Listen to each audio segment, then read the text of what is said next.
welcome back to Words for the Journey, words of faith, hope, love, and joy for the journey of life and the spiritual journey.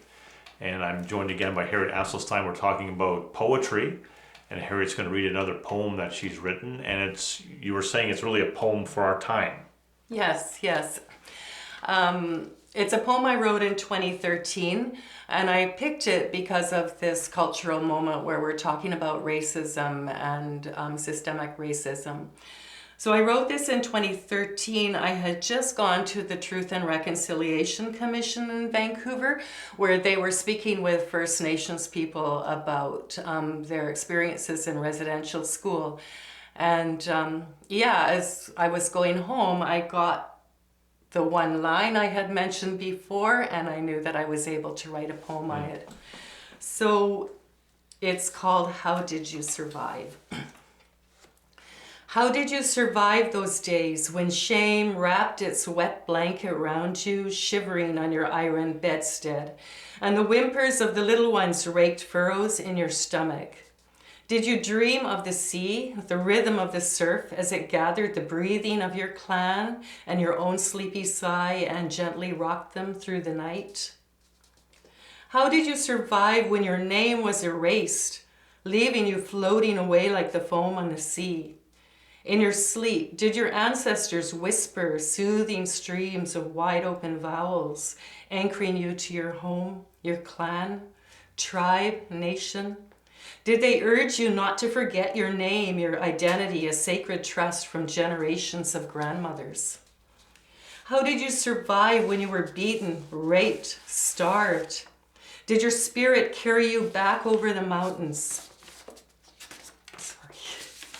Did your spirit carry you back over the mountains to the fir tree you used to climb? And did you hide beneath the branches? Did its solid warmth cradle you as you watched the eagle float over your village? Did you soar with him, like him, training your eyes on the village below, on the weeping mothers, the desolate fathers, as the mournful cry of the gulls, the somber song of the humpback droned a dirge? How did you survive, penned in your desk, learning manifest destiny? Did you nestle again at your grandfather's side, listening to the ancient stories steeped with the fragrance of cedar and sweetgrass, echoing the voices of raven and orca? How did you survive when they told you, God will... Sorry, I always cry at this part, which is kind of weird. No, I don't think so. How did you survive when they told you God will punish you, a dirty savage? Did anyone show you a God of tender compassion? A God who loves you, your people, your land, your name? Did anyone walk kindly and humbly beside you in his name? So the verse that I alluded to at the end in Micah 6 verse 8, He has told you, O man, what is good, and what does the Lord require of you, but to do justice and to love kindness and to walk humbly with your God. Thanks for reading that, Harriet. And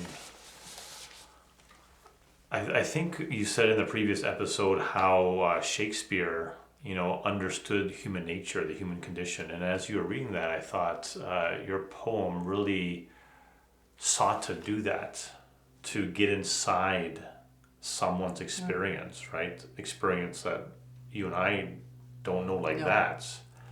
But I thought, well, that's the power of that poem.